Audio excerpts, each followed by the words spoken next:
So this tree that's swinging in the wind is my avocado tree. Thanks to Hurricane Ian. You see that one swinging out there. I'm waiting for it to fall. Thanks to Hurricane Ian, I came home to this.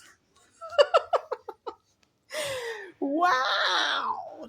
I came home to all the avocados that I couldn't reach in my backyard.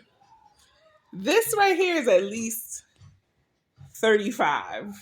Look at the size of this thing. Oh my God, I can't even pick it up.